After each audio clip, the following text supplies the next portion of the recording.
Parliament ఎలక్షన్లకు notification రాబోతోంది. దగ్గరికి వచ్చేసినాయి పార్లమెంట్ ఎలక్షన్స్. 1.5 months ఉన్నది. మార్చి 9 తర్వాత నోటిఫికేషన్ ఎప్పుడైనా రావచ్చని వార్తలు వస్తాయి. అయితే ఈ లోపల తెలంగాణ రాష్ట్రంలో ఏ పార్టీ ఎన్ని సీట్లు సాధించబోతోంది అని 2 సర్వే సంస్థలు వాళ్ళ సర్వే ఫలితాలను ట్యూస్డే రోజు ఇచ్చినాయి. ఆ సర్వే సంస్థల పేరు సౌత్ ఫస్ట్, పీపుల్స్ పల్స్. ఈ 2 సర్వే సంస్థలు ఇచ్చినాయి.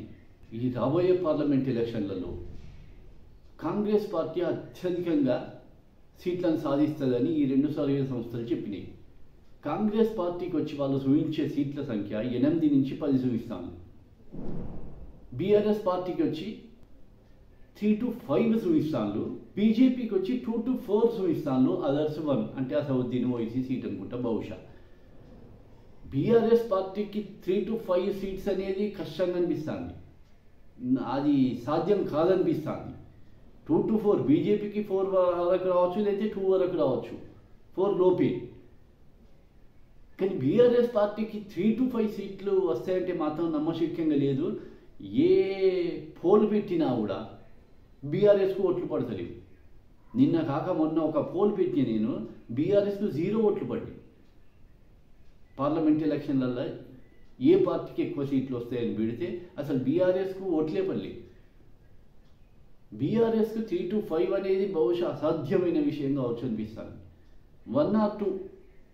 ఇక ఓట్ షేర్ తీసుకుంటే ఈ పార్లమెంట్ ఎలక్షన్లలో, రాబోయే పార్లమెంట్ ఎలక్షన్లలో 40% ఓట్ షేర్ వస్తుందట కాంగ్రెస్ పార్టీకి. పోయిన అసెంబ్లీ ఎలక్షన్స్లలో కాంగ్రెస్ పార్టీకి వచ్చిన ఓట్ షేర్ 39.4, అంటే జస్ట్ 0.6 పెరుగుతుంది. విలేజ్లలో వచ్చి, గ్రామీణ ప్రాంతాలలో వచ్చి 42% ఓట్ షేర్ వస్తుంది. పట్టణ ప్రాంతాలలో, సిటీస్లలో 37% వస్తుంది. ఇక బీజేపీ డిపెండ్ అయి ఉన్నది ఏ విషయాల మీద అంటే నరేంద్ర మోదీ గారి ఫేస్ వాల్యూ మీద. రెండోది వచ్చి అయోధ్యలో రామ మందిర నిర్మాణం మీద. కాకపోతే ఈ సర్వే చెప్పేది ఏంటంటే తెలంగాణలో రామ మందిర ప్రభావం అనేది చాలా తక్కువ ఉన్నది. అసలు ప్రభావం లేదనే చెప్తాంది ఈ సర్వే సంస్థ.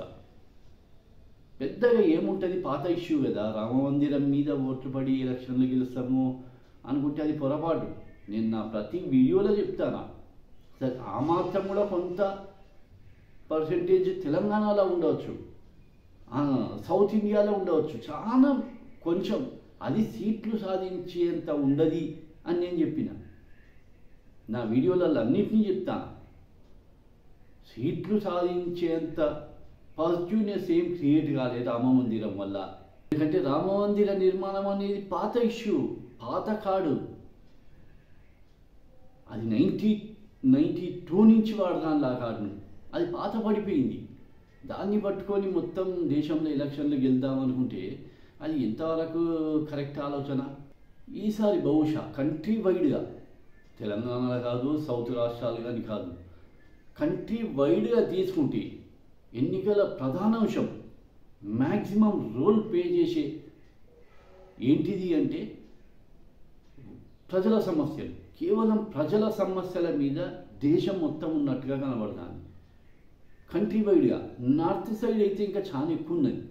ప్రజల సమస్యల మీద మెయిన్ ఎలక్షన్ క్యాంపెయిన్ అంతా నడిచే పరిస్థితి ఉన్నది. మెయిన్ ఎక్కడొస్తుంది? పెద్ద సమస్యలు. ఒకటి నిరుద్యోగం, రెండోది వచ్చి అధిక ధరలు. ఈ 2 సమస్యల మీద కంట్రీ వైడ్గా చర్చలు జరుగుతాయి.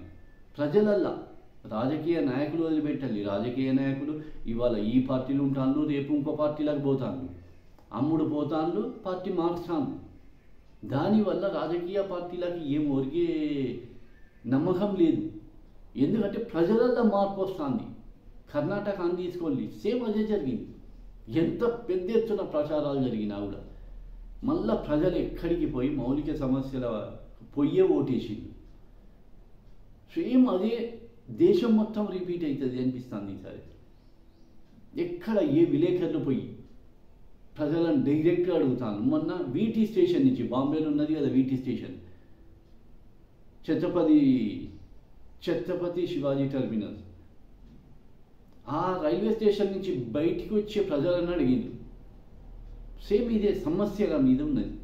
సమస్యల మీదనే ఈసారి ఓటింగ్ జరుగుతుందా అనిపిస్తాను. ఇట్లాంటి పరిస్థితులలో రామ మందిరం ఎంతవరకు పనిచేస్తుంది?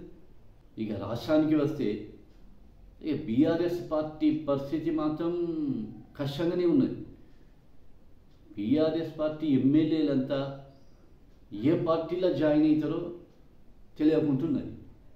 బహుశా కాంగ్రెస్ వైపు అయితే చాలామంది ఇంట్రెస్ట్ తోటి ఉన్నారు అని వార్తలు వస్తాయి. చాలామంది ఇప్పటికే లోపల ఒప్పందాలు కూడా అయిపోయినాయట. కాకపోతే ఏంటంటే కాంగ్రెస్ అధిష్టాన వర్గం నుంచి పర్మిషన్ వచ్చే వరకు ఆగింది.